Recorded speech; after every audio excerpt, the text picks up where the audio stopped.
Good evening, everybody. So, I am making this video to share my insights and my experience of the UPSC mains examination. In this video, I would be telling you that how I was able to boost my JS score from 329 to 420. First, let me show you my mark sheets. This is my mark sheet of my first attempt where I scored 329, and this was literally a very low score. With this type of score, you can never qualify the mains examination. Then in my 2021 attempt, I was able to increase my score from 329 to 386. And then in my 2023 attempt, I scored 420, and I think this was a very good score for the 2023 attempt. Even in the GS paper 3, I scored 99, and this was the marks that was, I think, was at a higher range. And then even in this 2024 attempt, I was able to score 401. This the score got dropped mainly because my marks in GS paper 3 this time got reduced. So anyhow, so now let me share you that how from just a such a below average score of 329, how I constantly scored more than 400 for the last two consecutive attempts. Firstly, let me tell you some of the mistakes that I did in my earlier attempt. One of the major mistake was that of the knowledge deficit. Obviously ये तो factor था ही था कि यार initial attempt था तो इतनी knowledge नहीं थी, which over the years got increased. Then second, the major mistake I used to do was I used to miss the demand of the question. I always tend to write what I know rather than what was asked. So this was the other major issue. Then the examples and justification parts were missing in my answers. I would also show you my answers. Then the implicit demand was missing. Now what do I mean by implicit demand? That also I would discuss recently. Then didn't explore dimensions.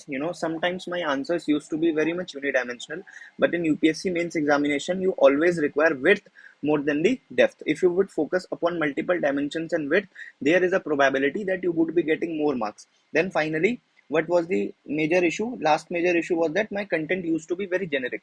Okay, and what worked for me in from the last two attempts where I was able to continuously score more than 400 plus. The first one was I used to explore multiple dimensions in my answer. I would show all this to you through my answer sheets. Then addressing the implicit demand of the question that I used to miss in my earlier attempts. Then I used to do value addition wherever possible.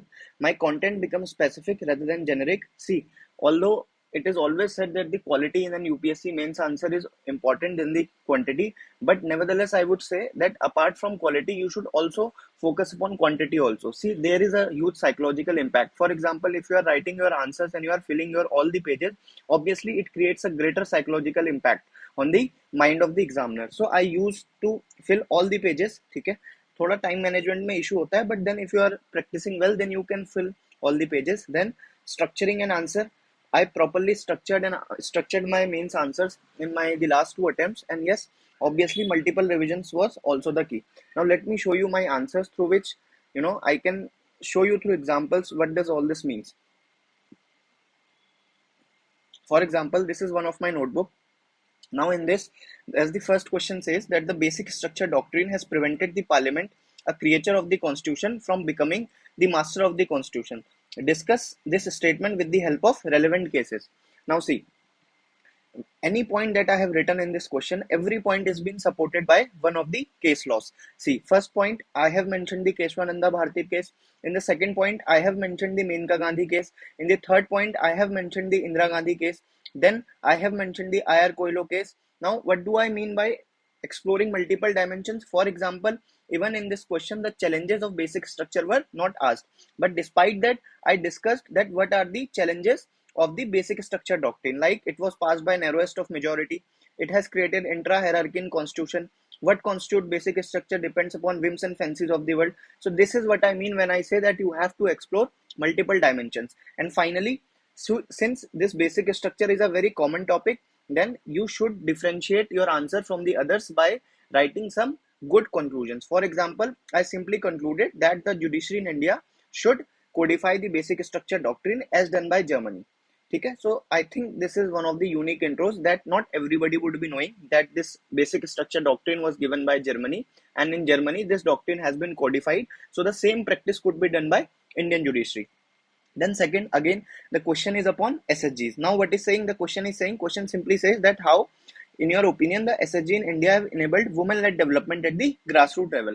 Now see, here I got the scope that I could write the Panch Sutras of SHG. like regular meeting, regular lending, regular savings, timely repayment, prompt bookkeeping. So I had already drawn this flowchart in my SHG notes, that if in future the question upon SHG comes, I would be drawing this through the help of the flowchart. So this is one of the value addition that obviously adds value to your answer and help you getting more marks. So such type of flowcharts, diagrams, maps you could always use to increase your marks. Okay, then see, every point that I have written is having some sort of data, okay, some examples, okay, and all those examples are practical. And then finally I also mentioned one of the case study to show that how SHG are acting or providing financial safety for women. For example, there is a case study of Denlang SHG. This is a SHG that was created in Manipur, which simply says that this SHG started in 2014 with zero bank balance with 14 women, and today women have collected more than 30 lakh rupees and are indulging in animal husbandry through SHG network. And then finally again I discuss the challenges. So are you getting that how did I structure this answer? For example, this was an implicit demand where I talked about the Panch Sutras of SHG. Then again the challenges were not asked. I discussed the challenges and then I finally concluded by linking the SHG with that of the goal of the Amrit Kal. That is how SHG would help to move from women development to women led development. So these are some of the finer aspects or the value addition that helps you gain more marks, like this value addition conclusion. Similarly, if I go about the third question again, now this question is about pressure groups. See, what used to be my approach was whenever I write an introduction, I always try to incorporate some sort of flowchart, some sort of diagram, some sort of map wherever possible. However, keep in mind that any value addition that should always hit the demand of the question. For example, here the question is about pressure groups, that is how the power of pressure groups lies not in their size or elaborate organization but in their ability to mobilize public opinion and create lasting change. With help of relevant examples, discuss how informal pressure groups shape public policy. So in introduction, I straight away defined what are the pressure groups. Then again, see, I told you I always try to add some sort of value addition. Again, I made a flowchart showing what are the features of pressure groups like interest articulation, lobbying, propagandizing, electioneering, and how all these features ultimately leads to mobilization of public opinion. Then again, see, I am using very short keywords like it uses 4D approach like debate, deliberation, discussion, and dissent. Then I am giving one example again by acting as agents of political socialization. Then again one example. So my question answer is directly based upon the keywords. No fancy writing, no using of excessive jargons. Very simple, to the point, justified and explained, any point justified and explained through an example. Similarly, interest articulation by bringing the plight of citizens in front of government. Role of Mira Paibi is in Manipur. Then once you have written what was asked in the question like pressure group shaping public policy, then the keyword was discussed. So I also discussed the challenges, that however there are certain issues. Then I discussed the challenges and I finally concluded the answer by saying that in USA, pressure groups are considered as fourth pillar of democracy. Thus, India should also try to do the same by effectively regulating pressure group activities. Okay? If let's suppose this question was asked in 15 marker, I would have 3 pages. Then apart from writing challenges, I would also have written that what are the solutions that could help in improving the quality of the pressure groups. So this is the way how I am trying to write an answer. Then again, let me show you some of the other question.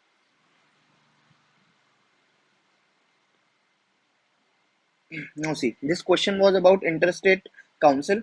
Okay, how interstate council? The question says dispute redressal is the most important component of cooperative federalism. How does the interstate council facilitate the resolution of disputes related to states in India, and what are the challenges associated with this process?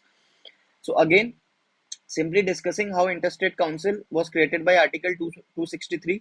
Then again a sort of value addition through the example of through the help of flowcharts, that how interstate council leads to center state and state cooperation, and finally it leads to cooperative federalism.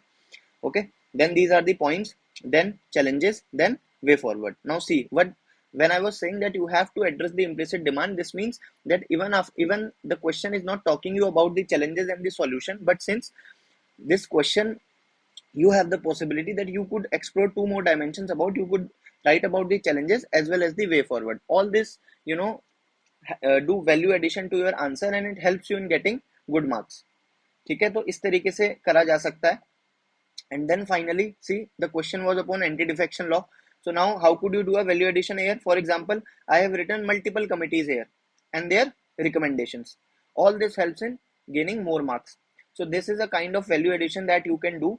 Now if you want a detailed video of how to structure the mains answer or how to do value addition, how you can make notes, please write in comments. I would be making a detailed video where I would discuss, or I would make a video only for value addition.